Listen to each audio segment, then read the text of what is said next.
شکریہ جناب، اور تمام خواتین حضرات کی آمد کا شکریہ، اور میں ہمیشہ کی طرح شکریہ ادا کرتا ہوں جناب زیب اسکار صاحب کا، جنہوں نے یہ علم کی شمع فروزاں کی اور ادب کے حوالے سے جو خدمت یہ سر انجام دے رہے ہیں، اور ان کے ساتھی انجلابی اور عاجبین بھی اور آپ سب لوگ، وہ ایک تاریخ رقم کر رہے ہیں، اور میں سمجھوں کہ ہم ان کے مقروض ہیں کہ انہوں نے بہت ہی اعلیٰ پیمانے پہ اور بڑے تسلسل اور تواتر کے ساتھ یہ پروگرام شروع کیا اور جاری رکھا، اور یہ سب لوگ اس کے میں ہم سب کے مداح ہیں۔ اور آج کے موضوع کا آغاز کرتے ہیں اس تمنا، اس دعا کے ساتھ کہ ہم سب ادب کے حوالوں سے محبت کے رشتوں میں جڑے رہیں، وابستہ رہیں، اور علم کی شمع سے رکھیں، اور علم کی روشنی پھیلتی رہے، اور ہم حقیقی علم کی طرف، نہ کہ نقلی علم کی تلاش میں رہیں بلکہ حقیقی علم کی طرف جائیں، اور یہی ہمارا مطمع نظر ہے۔ آج کا موضوع پہلے تمام موضوعات کی طرح ایسے ہی متنوع ہے کہ اس میں بہت کچھ کہا جا سکتا ہے، اور بہت کچھ کہنے سے رہ جائے گا، کیونکہ بہت طویل موضوع ہے، اور فرش سے لے کے عرش تک اور تمام کہکشاؤں کو سموئے ہوئے، اور ظاہر ہے سب کا احاطہ کیا نہیں جا سکتا، لامحدود موضوع ہے، اور اس پہ ہزاروں لاکھوں کروڑوں صفحات تحریر کیے جا سکتے ہیں، سب لوگ اپنے اپنا زاویہ نظر بھی رکھتے ہیں۔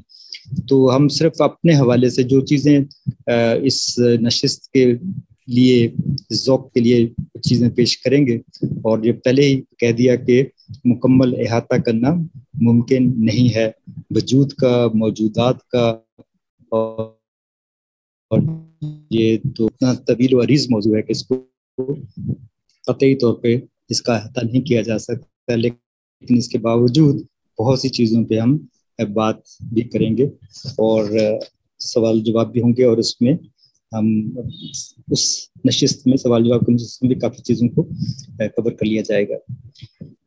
تو جناب، وجود اور اس کا حسن اور حسن وجود، اور یہ اس میں صوفیانہ بہت سی بحث ہوگی، پہلے ہی بتا دیتے ہیں، اور کیونکہ صوفیوں نے جو تصور پیش کیا ہے وحدت الوجود کا بھی اور وحدت الشہود کا، وہ بھی اس کا بھی تذکرہ کریں گے، ہمہ اوسط اور ہمہ است کا بھی، اور یہ کہ جو ہماری یہ کائنات کے کہکشاؤں، ستاروں، آفتابوں، مہتابوں، آسمانوں، زمینوں، بادلوں، موسموں، پانیوں، زیر آب زندگیوں، وحوش و طیور، وقتوں، مدتوں، عرصوں اور انسانوں اور دیگر مخلوقات سے زیبائش و آرائش شدہ ہے، کہ بزم شہود ہے، لیکن ان تمام وسعتوں اور گہرائیوں کے لامحدود ہونے کے باوجود یہ انسانی دماغ کے خیالات سے وسیع یا عظیم تر نہیں ہے، اور انسان کو حکم ربانی یا دعوت ربانی کے مطابق اسے مسخر کرنا ہے، تبھی انسان اسے ایک نقش پا سے زیادہ نہیں سمجھتا۔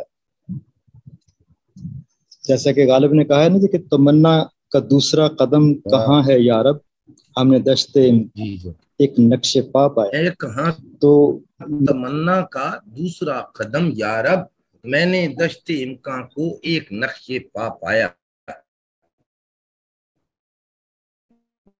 بالکل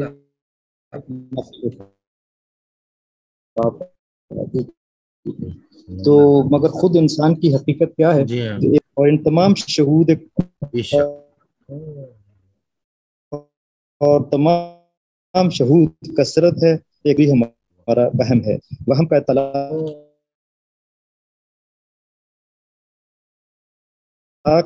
خود قائم کر لے اور ان کے لیے کوئی دلیل نہ ہو۔ ذات کا وجود اور حسن وجود یہ چیز ہے، اس میں در حقیقت نہ کثرت ہے اور نہ تعدد، اور ذات جو متعدد ہوئی ہے تو فقط اعتباری تعدد سے، با اعتبار اپنے تعین کے صفات کے ذریعے سے، اور اعتباری تعدد حقیقی وحدت کا قادح نہیں ہے۔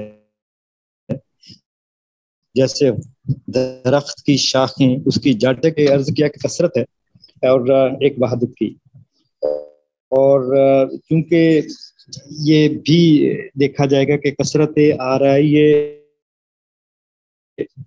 وحدت ہے پرستاری وہم، وہم کر دیا کافر ان اسنام خیالی نے مجھے. چنانچہ شہود کے ان اسنام خیالی میں کھو جانا یا ان کا پرستار ہونا حقیقت مطلق سے بود کا باعث بنتا ہے، جو کہ کفرانہ فعل ہے صوفیوں کے مطابق. جیسے کہ کھویا نہ جا صنم کدائے کائنات میں، محفل گداز گرمی محفل نہ کر قبول. اس عظیم ترین کائنات کے شہود میں انسان سب سے بڑی حقیقت کے طور پر شامل ہوا، جسے خدا نے اپنے دونوں ہاتھوں سے ملائکہ کے سامنے تخلیق کیا اور اس میں اپنی روح پھونکی، اور اس شاہکار کی تخلیق کے بعد بظاہر خدا کے کوئی اور مخلوق تخلیق نہیں کی. اور یہ بھی کہا جاتا ہے کہ انسان کے خاتمے کے بعد یہ کائنات بھی نیست و نابود کر دی جائے گی، لپیٹ دی جائے گی، اور بساط کائنات ہمیشہ کے لیے ختم کر دی جائے گی. اس کائنات کی عمر سائنس کے مطابق جو بیان کی گئی ہے وہ 500 ارب سال کم از کم ہے، یعنی اس سے تو زیادہ ہوگی، لیکن کم از کم جس کا تعین ہے وہ 500 بلین ایئرز 500 بلین ایئرز کا اندازہ لگایا گیا ہے. تو اس کے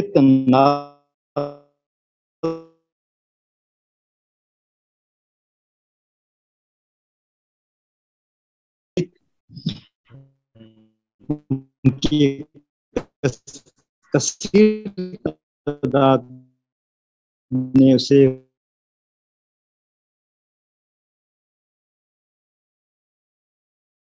عدم و بین العدمین، یعنی بین العدمین ہونے کی وجہ سے عدم دیتے کہ انسانی اوپر انتہائی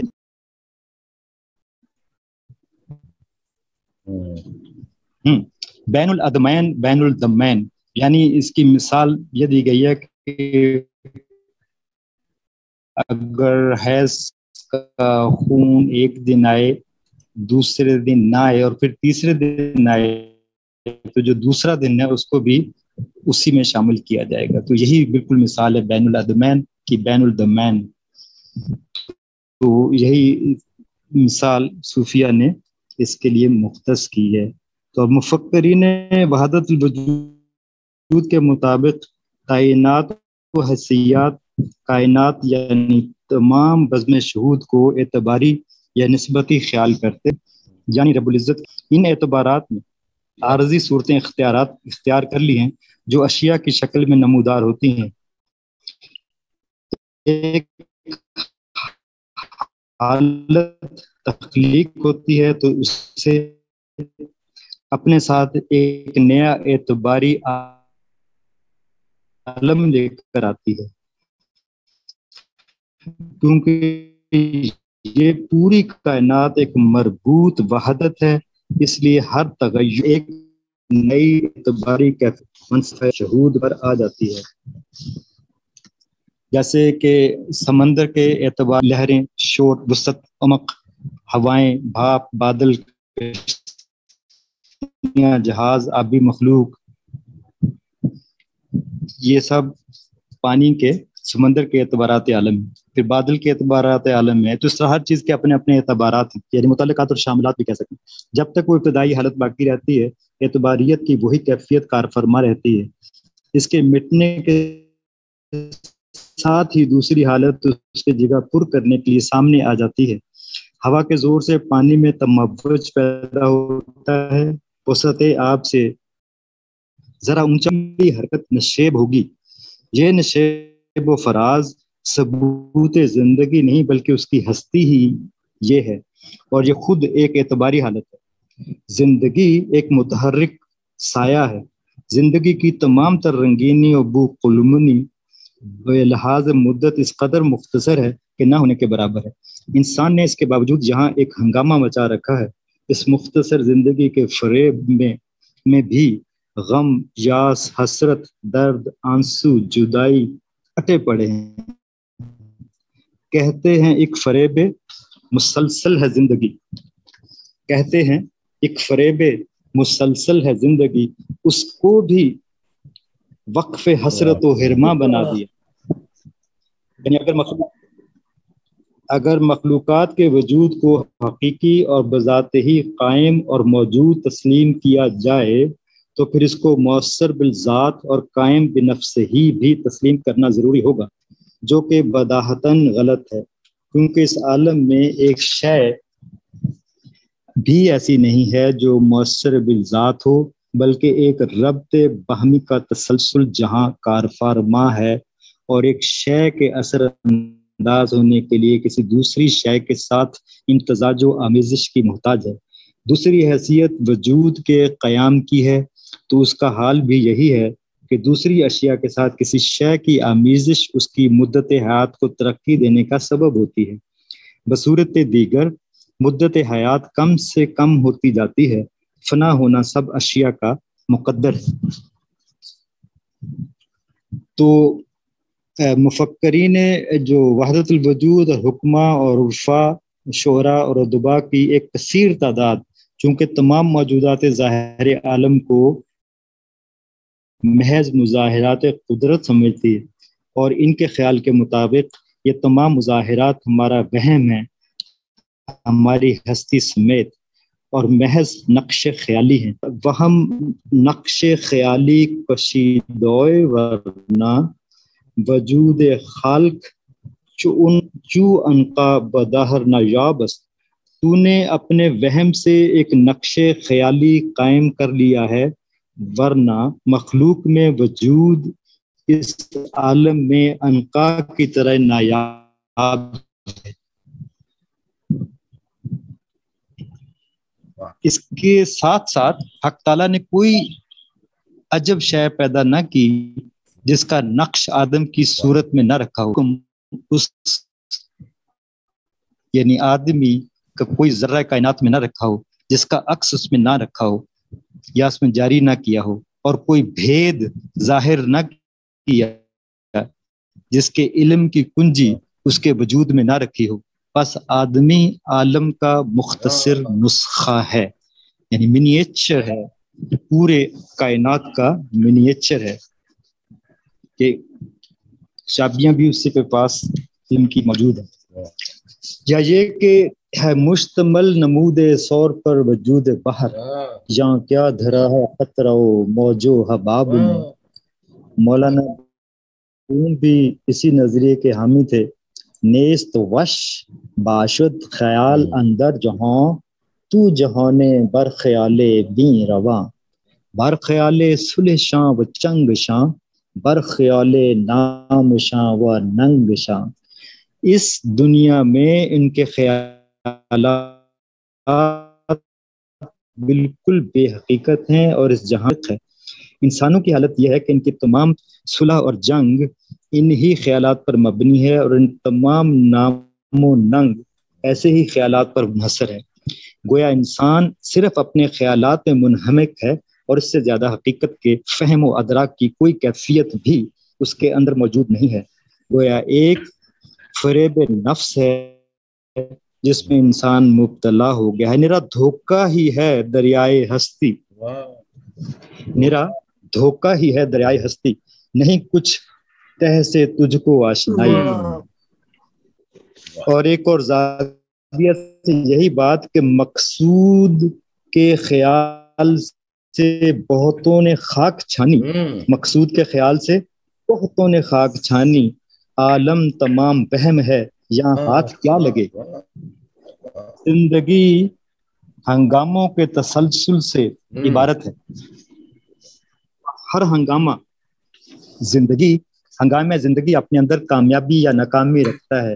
ان ہنگاموں کا اثر انسان کے جذبات پر مسلسل اور متواتر وقوع ہوتا رہتا ہے۔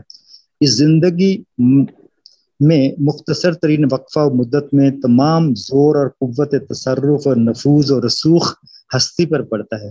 اب چاہے ہستی عالم کی وجود حقیقی کا ذل تسلیم کریں یا جو جوہر ہستی کا عرض، ہستی ہی نہیں جو باطل ہو پھر فرق مجاز و حقیقت کیا، ہستی ہی نہیں جو باطل ہو پھر فرق مجاز و حقیقت کیا، یہ عرض حقیقت ہے وہ حقیقت ہستی باطل کوئی نہیں۔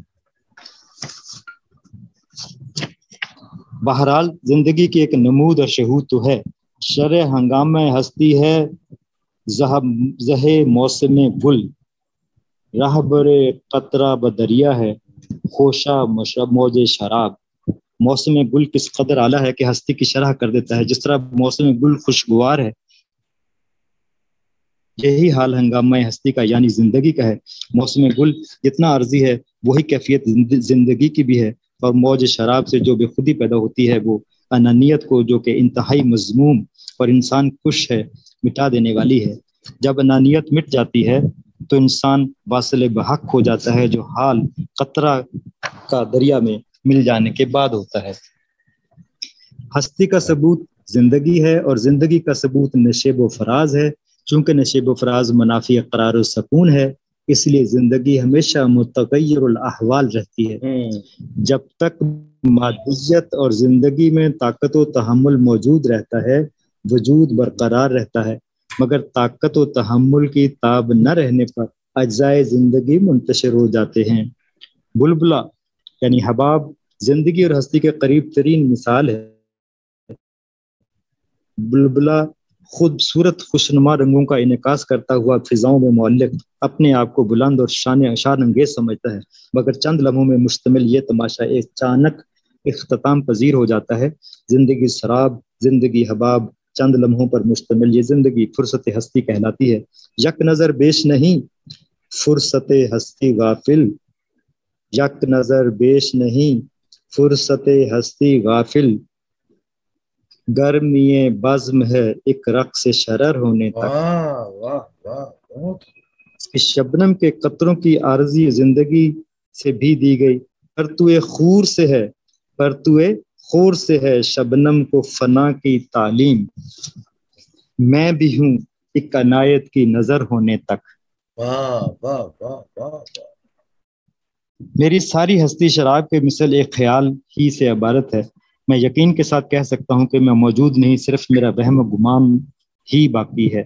ایسی تحریریں صوفی اعظام نے خوب لکھی ہیں اور اس پہ بہت زور بھی دی ہے۔ ہستیام جملہ خیال است با تمثال سراب، بل یقین من نیم و وہم و گمانم باقیست۔ زندگی کی اصل متاع وقت ہے، شرق و غرب کے قدما زندگی ہی کو مظہر وجود بتاتے ہیں۔ ہستی کی اپنی اصل تو بے بود ہے، مگر اس کی ایک نمود اور نمائش نظر آتی ہے جس سے دھوکہ ہوتا ہے، اور ہمارے اندر ہستی کا ایک یقین سا پیدا ہونے لگتا ہے، لیکن وہ محض ایک سراب ہے۔ ہستی پر ایک دم کی تہیں جوش اس قدر، اس بحر موج خیز میں تم تو سراب ہو۔ ایک دم کی یعنی چند ساعتوں کی زندگی اور اس پر ہستی کا غرور، یہ ایسی ہے کہ موج اپنے نشیب و فراز کے لمحات میں اپنے وجود کا یقین کرنے لگے۔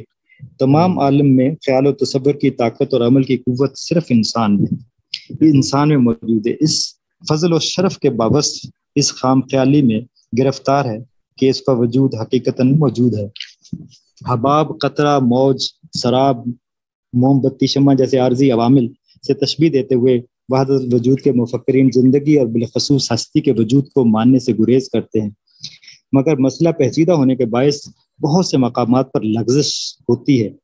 مشاہدہ ثابت کرتا ہے کہ اجزاء اشیاء اپنا وجود رکھتی ہیں، مشاہدات کے خلاف کوئی فیصلہ خیالات کی بنا پر کرنا دانش مندی نہیں، مگر ان کے اسرار یہی ہے، اور مشاہدہ کے بارے میں ان کا نظریہ اسی طرح بیان کیا جاتا ہے کہ اصل شہود۔ جی جناب، تو میں عرض کر رہا تھا کہ جیسے بات چل رہی تھی کہ اصل شہود و شاہد و مشہود ایک ہے، حیران ہوں پھر مشاہدہ ہے کس حساب میں، یعنی تمام بزم شہود، مشاہدہ کرنے کی حقیقت اور خود مشاہدہ کی اصل یعنی شہود، سب اپنی اصل و حقیقت میں ایک ہیں۔ جب یہ حقیقت معلوم ہو گئی تو مشاہدہ کاہے کا، کیونکہ کوئی شے خود اپنا مشاہدہ نہیں کر سکتی۔ چشم بینت برکھم و ہر بیش را، لیک نتواند کے بینت خویش را۔ آنکھ ہر کم و بیش کو دیکھتی ہے مگر ممکن نہیں کہ وہ خود اپنے آپ کو دیکھ سکے. واہ واہ واہ. تو انسان کے اندر اپنی ہستی کا احساس موجود ہے. اس احساس ہی کی وجہ سے اس دنیا میں کامیابی پانے اور ناکامی رفع کرنے کے شدید جذبے برسر پیکار ہے. انسان ذہنی، جسمانی، مالی اور محبتی کامرانیوں کے لیے کوشاں ہے. اگر ہستی کا یہ احساس معدوم ہو جائے تو ترقی کی تمام شاخوں سے انسان دستکش ہو جائے. دراصل انسان ازلی نہیں مگر ابدی ہے.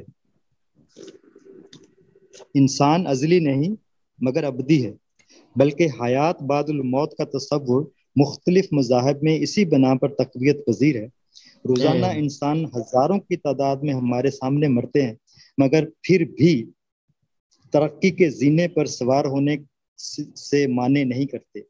وہ موت کے ایسے مشاہدوں بلکہ زمینی و آفاقی جنگوں، آفتوں اور قیامتوں سے بھی متزلزل نہیں ہوا، کیونکہ اس کی ذات میں ایک یقین ہے. وحدت الوجودیت کے مطابق مشاہدہ وجود دلیل نہیں ہے، کیونکہ مشاہدہ حواس خمسہ کے توسط سے ادراک پر مبنی ہے. ہم اشیاء اور احوال شہود کے ظاہر ہی کا ادراک کر سکتے ہیں، اور ظاہر کسی حقیقت کے عکس سے زیادہ کوئی معنی نہیں رکھتا. اس عکس کو حقیقت سمجھ لینا غلطی ہے.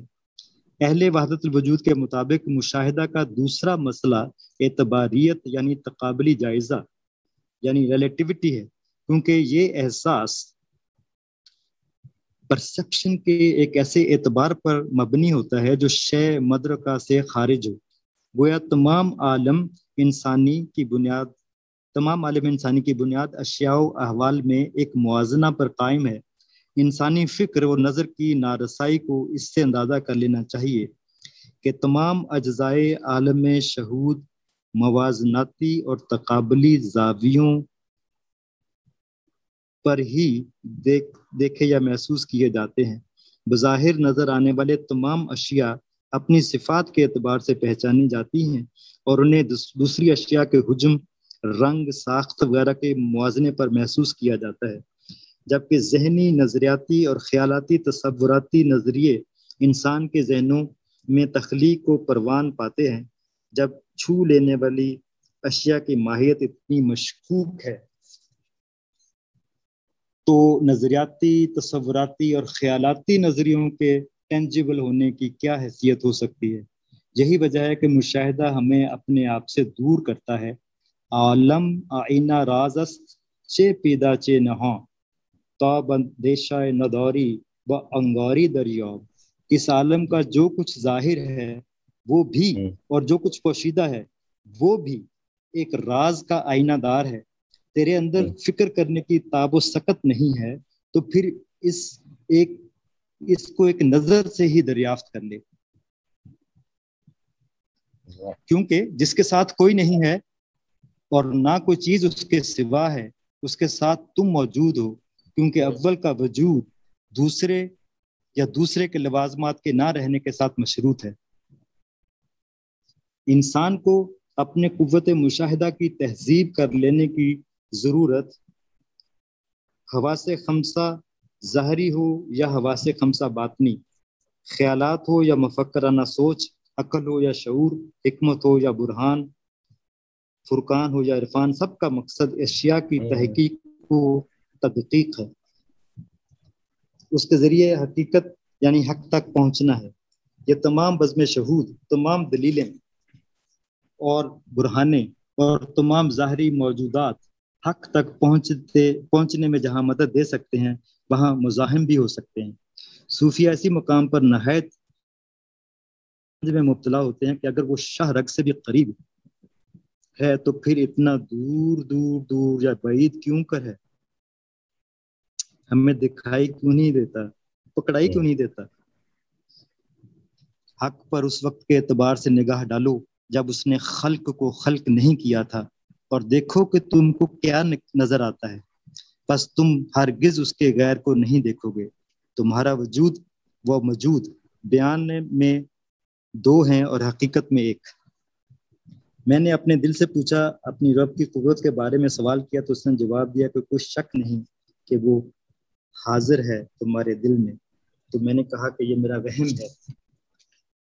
تو مشاہدہ وحدت الوجودیوں کے نزدیک معتبر و مصدق نہیں، لیکن جو ہی مندرجہ بالا سوالات کا جواب آشکارا ہونے لگتا ہے کہ میرے دل میں ہے تو مجھے نظر کیوں نہیں آتا، پڑھائی کیوں نہیں دیتا، مشارک کے قریب ہے تو اتنا دور کیوں ہے، ان سوالات کا جواب آشکارا کیسے ہو؟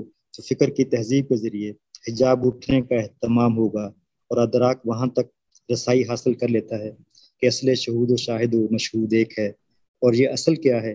عالم کہ تو چیز دیگرش میدانی ذات سب بسیط منبسط و دیگر ہیچ۔ عالم کو جو تو نے دوسری شے سمجھ لیا ہے وہ تو ایک بسیط ذات ہے جو پھیل گئی ہے، اس کے علاوہ دوسری کوئی حقیقت نہیں۔ کائنات کی ابتدا کیسے ہوئی؟ سائنسدان اس پر بہت سے نظریے پیش کر چکے ہیں۔ کسی کے مطابق ابتدا پانی سے ہوئی، کسی نے کہا کہ ہائیڈروجن سے، کسی نے کہا کہ غیر فانی ابدی جوہر سے۔ سب سے زیادہ تقویت اس نظریے کو ملی کہ فضائے بسیط کے ایتھر سے یہ عالم شہادت تخلیق ہوا ہے۔ عالم شہادت یعنی عالم ناسوت عرش سے فرش تک پھیلا ہوا ہے۔ موالید ثلاثہ یعنی جمادات، نباتات اور حیوانات کے ترکیب وجود عناصر اربع سے ہوئی جو جوہر ہوا کے عناصر سے ظہور پذیر ہوئے ہیں۔ جوہر ہوا وہ ہیولا ہے جس کو عموماً ہوا یا خلا کہا جاتا ہے، اسے ہی سائنسدان ایتھر کا نام دیتے ہیں۔ جب جوہر ہوا کی یہ ہوا حرکت میں آئی تو باد بن گئی، اور باد کی کثرت اور رگڑ سے آگ وجود میں آئی۔ جب آگ سے دھواں نکلا تو بخارات اور پانی کی صورت اختیار کر گیا، اور جب پانی منجمد ہوا تو اس میں کثافت پیدا ہوئی جس سے خاک کی تولید ہوئی۔ اس طرح عناصر اربع یعنی ہوا، باد، آگ، پانی اور خاک وجود میں آئے، اور ان سے موالید ثلاثہ وجود میں آئے، یعنی نباتات، جمادات اور حیوانات۔ وحدت الوجود فلسفے کے مطابق وہ صرف ایک ذات ہے جو خود ہی بسیط تھی اور وہی منبسط ہو گئی، لیکن اور پھیل گئی، اور اجزاء و اشیاء کی شکلیں اسی سے پیدا ہوتی چلی گئیں۔ چونکہ وہ ایک ہی ذات تھی اس لیے تمام اشیاء کی اصل ایک قرار پائی ہے۔ انسانی وجود کی کائنات 4 حصوں میں تقسیم ہے۔ ایک تو جسم کثیف ہے، یہ بغیر آمیزش کے جماد ہے۔ دوسرے جسم لطیف، یہ بغیر آمیزش کے جن ہے۔ تیسرے شفاف روح، یہ بغیر آمیزش کے فرشتہ ہے۔ اور چوتھی روح کی سر یعنی مسجود الہ کی یہی معنی ہے، یعنی سر۔ پس آدم کی ظاہری صورت تو جماد ہے، اور نفس کے وجود اس کے خالی ہونے اور متشکل ہونے کے اعتبار سے جناتی ہے، اور اپنی روح کے سبب سے فرشتہ ہے، اور سر غریب عطا ہونے کے سبب سے اس کا مستحق ہے کہ خلیفہ و نائب بنے۔ تو سورو ایان صورت و عین کی جمع ایان کی کثرت کے باعث ہمیں اپنے مشاہدہ سے لاتعداد اشیاء کی ہستی کا احساس ہوتا ہے، مگر اس عالم میں ایک شے بھی نہیں ہے جو بنفس سے ہی قائم ہو، بلکہ ہر شے کا دار و مدار کسی اور شے یا متعدد عوامل و اشیاء پر ہے۔ ہر مخلوق زندگی کے بقا کے لیے دوسری اشیاء کی احتیاج رکھتی ہے، اور یہ احتیاج مختلف انواع کی ہے۔ اول ہوا ہر ذی نفس کا نظام تنفس پر قائم ہے۔ ہر ذی نفس کا نظام تنفس پر قائم ہونا۔ سانس ہوگی تو زندگی ہوگی۔ دوم غذا یعنی پانی اور سامان خورش۔ سوم کشش تجاذب باہم، جس کے تحت تمام سیارے ایک خاص سمت میں خاص رفتار سے خاص باقاعدگی سے حرکت کرتے ہیں۔ ایک جرم اگر کشش سے باہر نکل جائے تو تمام اجرام فلکی کی مالا ٹوٹ جائے اور آپس میں ٹکرا کر فنا ہو جائیں۔ چنانچہ پورا عالم ایک مربوط وحدت یعنی انٹیگریٹڈ یونٹی ہے، اور یہی دلیل ہے کہ وہ ذات بسیط تھی جو ارتقاءً بتدریج پھیلتی گئی، کیونکہ اس عالم کی سور کونیہ اور اشیاء خود اپنی ذات میں مرکب ہیں اور مختلف اجزاء سے ترکیب پا کر ایک حیت کے مالک ہوتے ہیں۔ مختلف اشیاء کی تعمیر میں مختلف عناصر و اجزاء شامل ہیں، ان کے پیمانے اوزان بھی مختلف ہیں۔ اس پورے احوال پر جب مجموعی حیثیت سے نظر ڈالی جائے تو پورا عالم ایک اعتباری حالت و نوعیت کے علاوہ کچھ نہیں۔ اشیاء جب انسان کے اندر سے اعتباریت کے جز کو نکال دینا انسانی طاقت سے باہر ہے.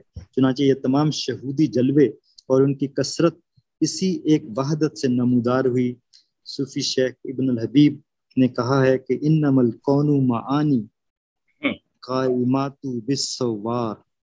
Truly created beings are meanings set up in images.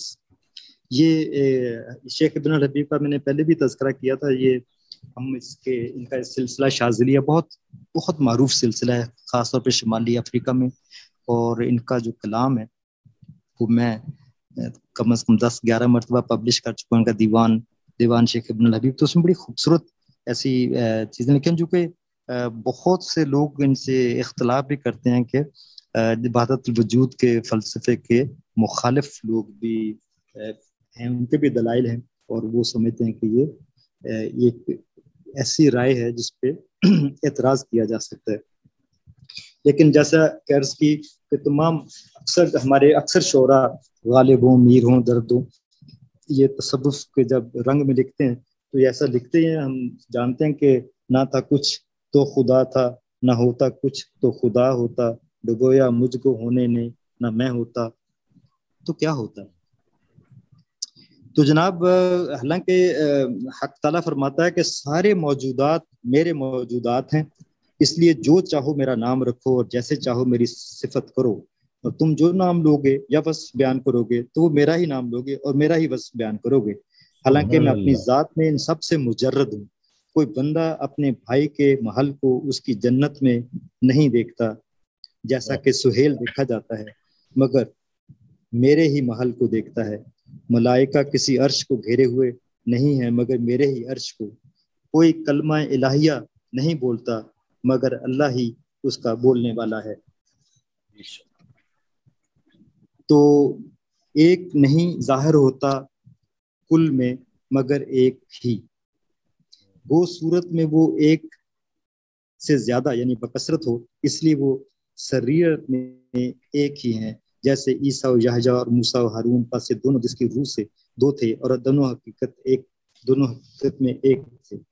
اور ان کی مواخات کا بھی تذکرہ ملتا ہے. یہ جہاں تیری دید کے لحاظ سے امر اعتباری ہے، جیسا کہ ایک کا عدد کے بعد کے تمام اعداد میں وہی جاری و ساری رہتا ہے.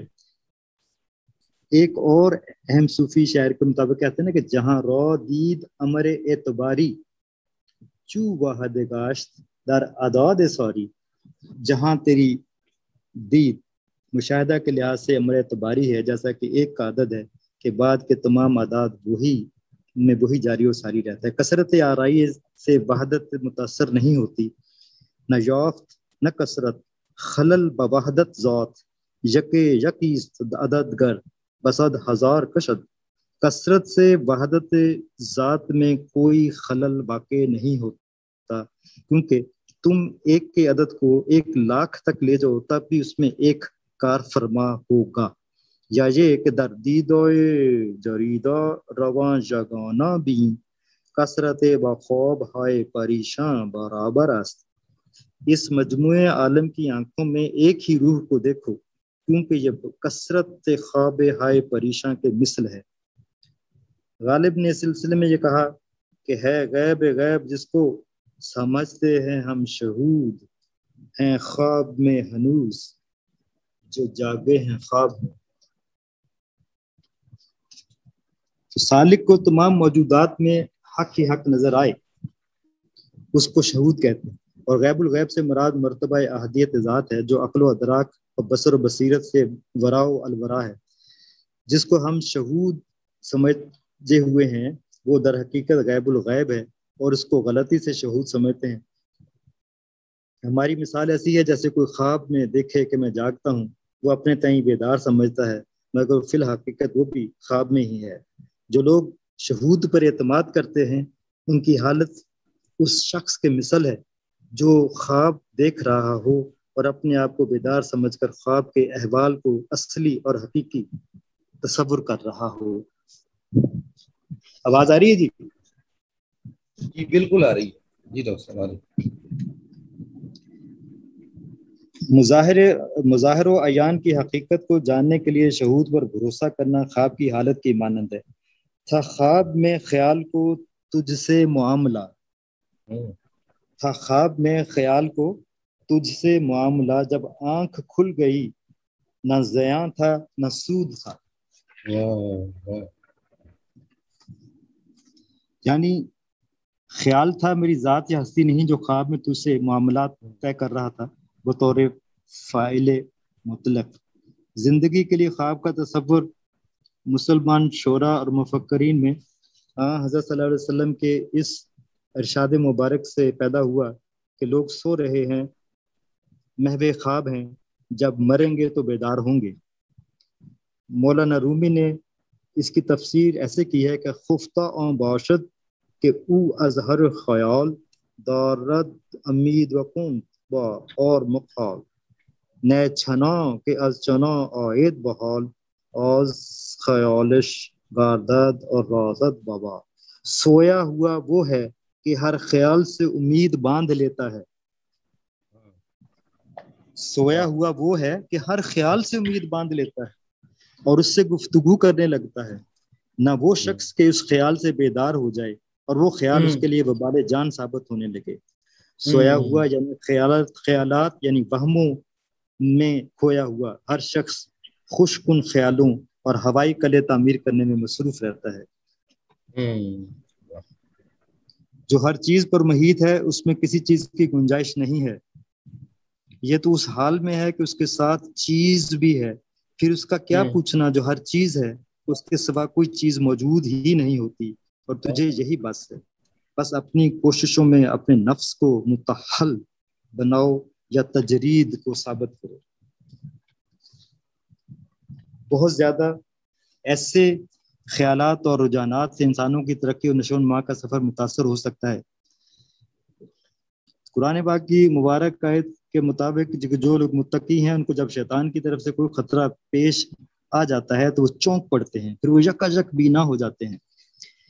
یعنی جو لوگ حتیٰ کہ پرہیزگار و متقی لوگ بھی اپنے خیالات و معاملات، کاروبار، دھندوں اور رشتوں وغیرہ میں اس طرح محو ہوتے ہیں کہ بینائی یعنی توجہ اور عقل کھو بیٹھتے ہیں، حتیٰ کہ وہ کسی خطرہ کی وجہ سے چونک پڑے. لوگ سوئے ہوئے ہیں، کھوئے ہوئے ہیں، اپنے خیالات میں مگن، اپنی دھن میں مست. اکثر کے تو خیالات بھی پراگندہ ہو سکتے ہیں. ان کی فکر کی تعمیر کے لیے پہلے فکر کی تہذیب کی ضرورت ہوتی ہے. چون شود اندیشہ کھو میں خراب تھا سرا کر دو بد دستش سیم ناب.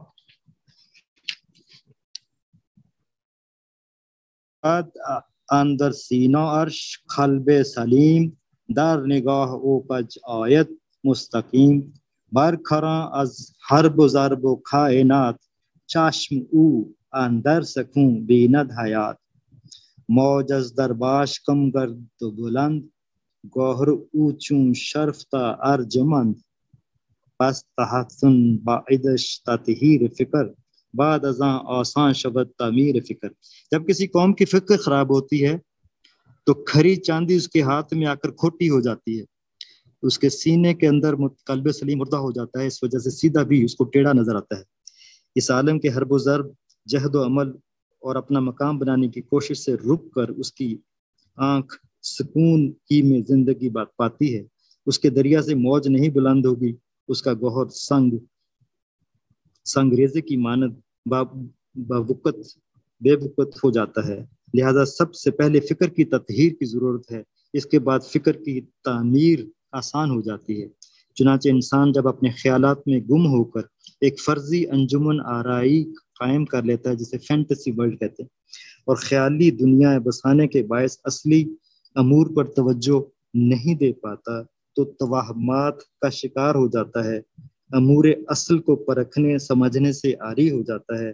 یہ وہ حالت ہے جب وہ اپنے مشاہدات پر بھروسہ کر کے کائنات کی اور موجودات کے موافق ہوتا ہے.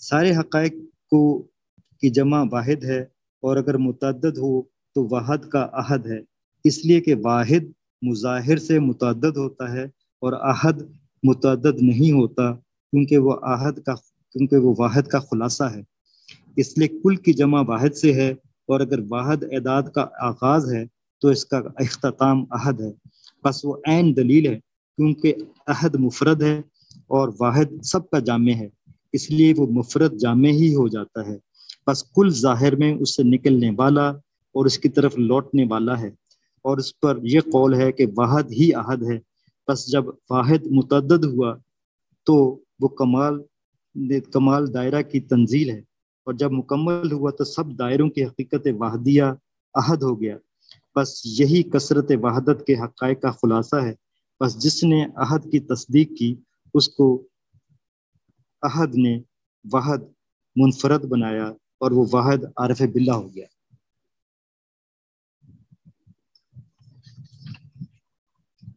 آواز آ رہی ہے؟ پتہ نہیں۔ جی آ رہی ہے، جی آ رہی ہے، بالکل اچھا آ رہی ہے۔ جی اوکے۔ مفکرین نے مغرب بالخصوص ولیم شیکسپیئر جو کچھ اہل نظر کے مطابق شیخ پیر کا درجہ رکھتا ہے، اپنے کئی مکالمات میں اس امر کا اظہار کر چکا ہے۔ Out brief candle, life but a walking shadow, a poor player that struts and frets is hours upon the stage and then is heard no more. اے آدھی شمع گل ہو جا، زندگی تو ایک چلتا پھرتا سایہ ہے، ایک بے حقیقت مداری ہے جو کھیل کی مدت کو سہارا دیتا ہے اور اس میں رنگینی پیدا کرتا ہے اور اس کا کچھ حال معلوم نہیں ہوتا۔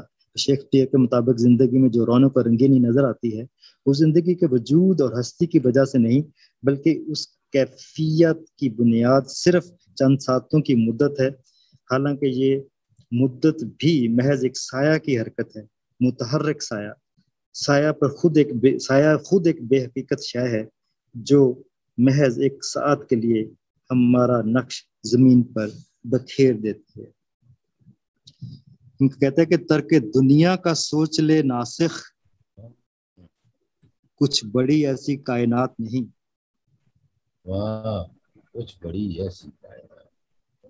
تجھ کو نہیں دیکھا مگر تو نہیں، پھر اس کے ساتھ جو تو ہی ہے، تجھے کون فائدہ پہنچا سکتا ہے کہ تو دکھاوا کرتا ہے تاکہ وہ تجھے دیکھے۔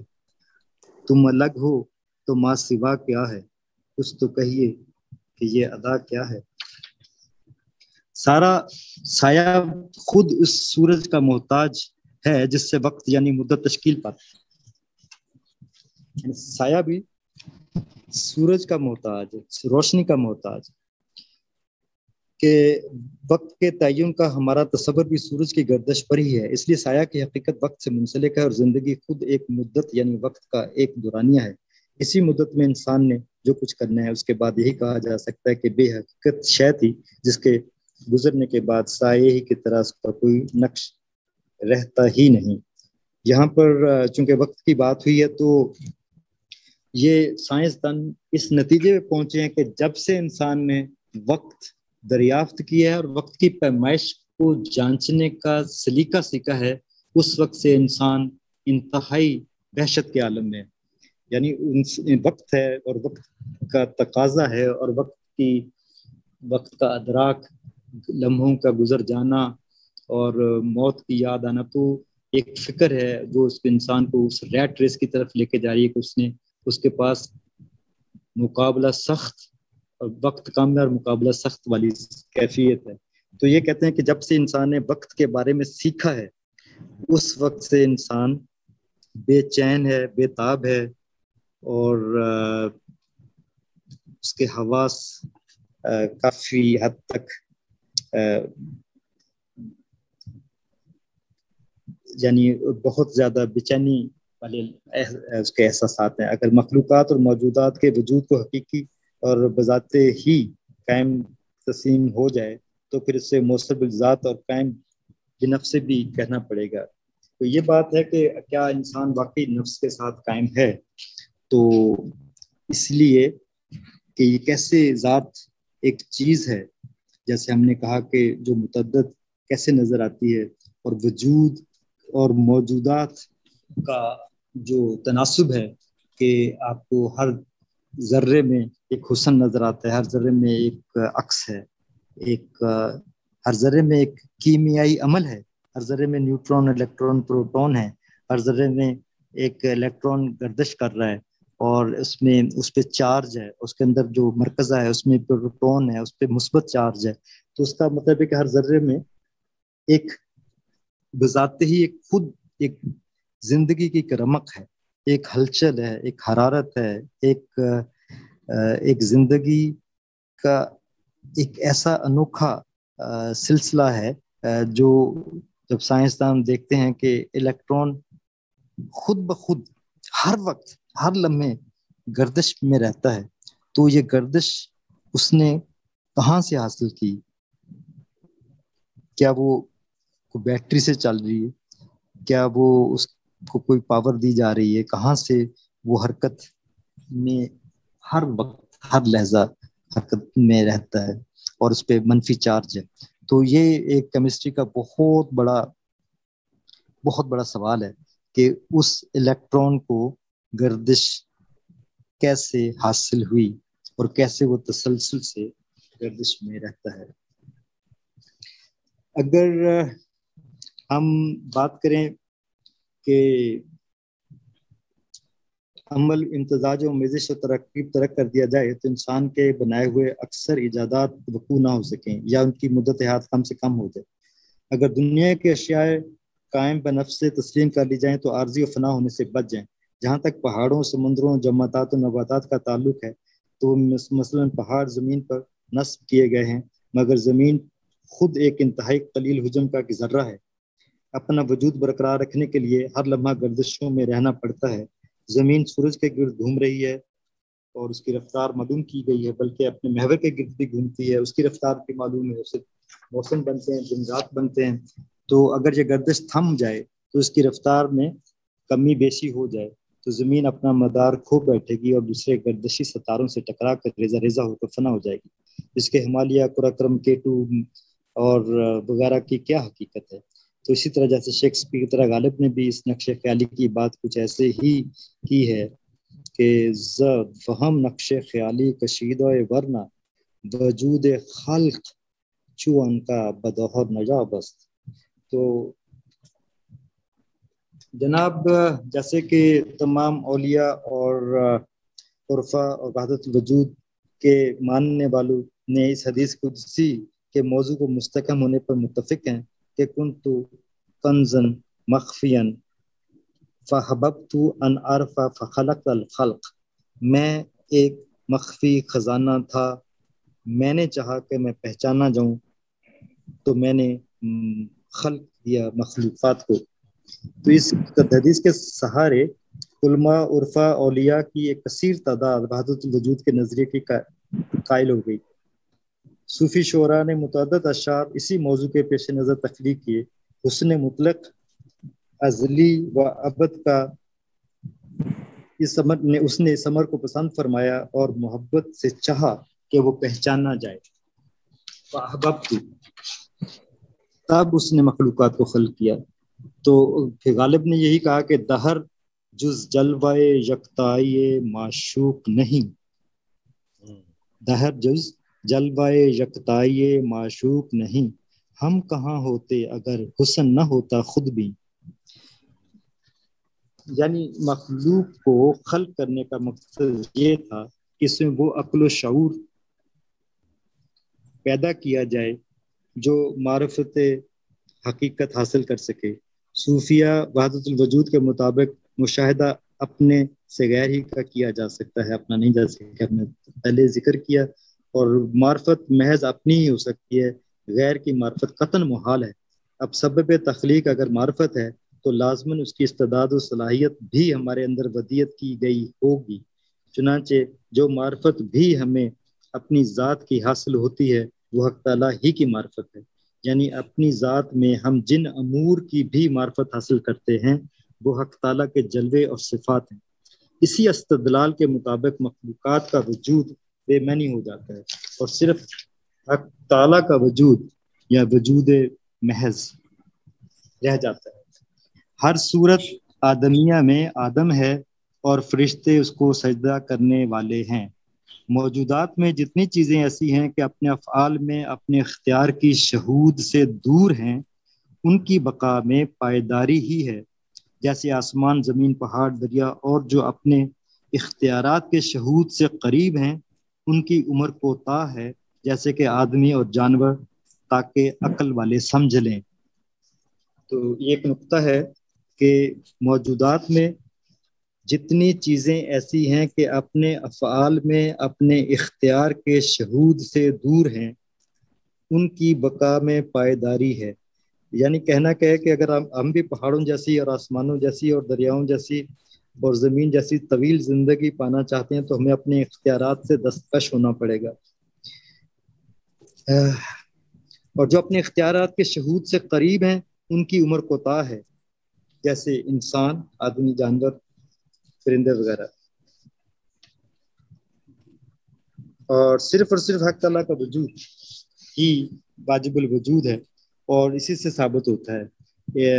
یہ بھی کہا گیا کہ جیسے کہ من عرف نفسہ فقد عرف ربہ، کہ جس نے اپنے نفس کو پہچان لیا اس نے اپنے رب کو پہچان لیا۔ یعنی میں نے اپنی نفس کی معرفت حاصل کی اور اپنے رب کی معرفت حاصل کر لی۔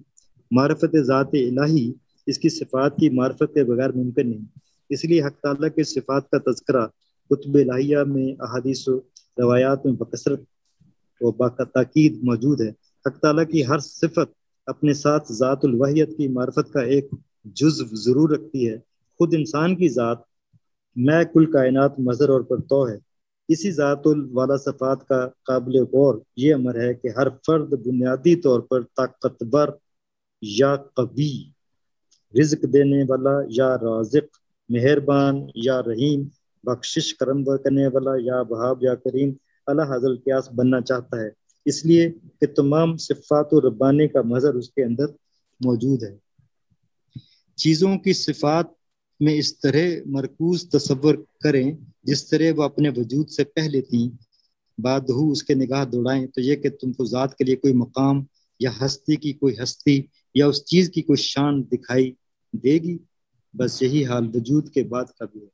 صوفی اپنے وجود کو اس طرح دیکھتا ہے جس طرح ہوا میں اڑ جانے والے ذروں کو جو موجود ہیں نامعدوم۔